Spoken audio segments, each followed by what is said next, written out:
Hello, my name is Josh Tidd, and today I will be telling you a little bit about Badlands National Park. Badlands National Park is located in southwestern South Dakota and covers 244,000 acres of sharply eroded buttes, pinnacles, and spires surrounded by a mixed grass prairie ecosystem.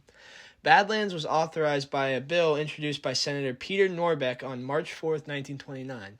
It was later named a national monument on January 25, 1939 by President Franklin Roosevelt, before finally being named a national park on November 10, 1978. The Lakota tribe is native to the park and had once called the area Mako-Sika, which translates to the name Badlands. The term Badlands is not just a term for the park, but a term for the types of formations inside the park as well. The park is home to many sedimentary rocks.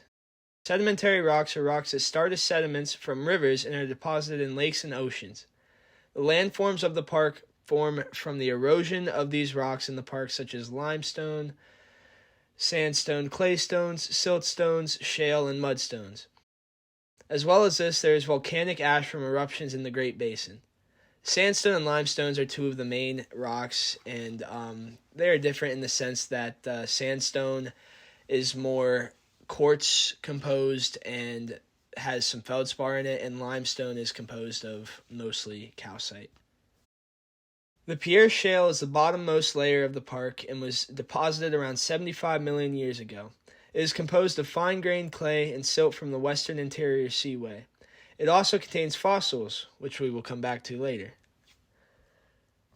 Above the Pierre Shale are layers of sandstone formations such as the Chadron Formation, Brule Formation, and Sharps Formation, which were deposited between 37 and 54 million years ago. The colors in the sandstone range from white to red to purple and often display cross-bedding.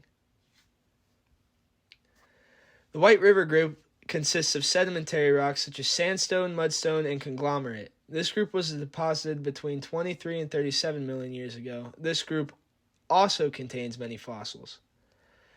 Which brings us to our next topic.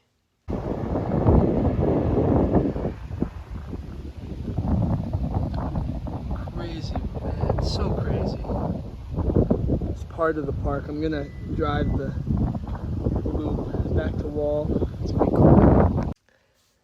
As previously mentioned, because of the sedimentary found in the park, many fossils are also found in the area. Fossils are pieces and traces of previous animals.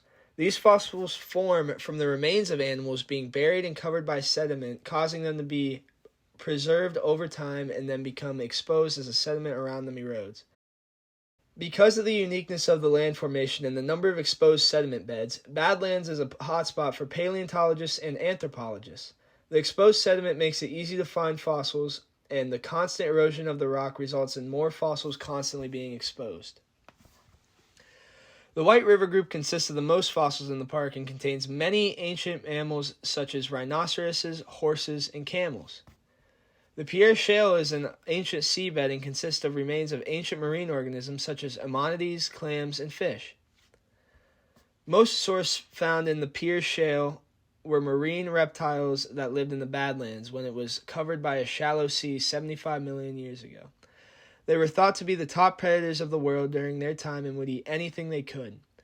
The brontothera are the largest fossil mammals found in the Badlands and are found in the White River Group along with all the fossilized mammals in the Badlands. They lived 38 million years ago in the area when it was like a savanna. The animals were likely herbivores and were 8 feet tall and 16 feet long. They resembled a rhinoceros and had 2 horns on their nose.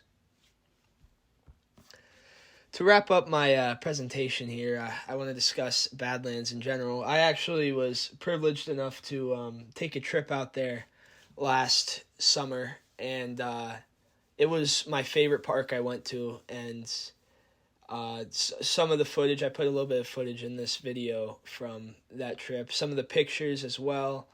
Anyways, I highly recommend going if you ever get the chance, and I hope you learned something from this and enjoyed your time with me today. Like I said at the beginning, I'm Josh Tidd, and I hope you have a good day.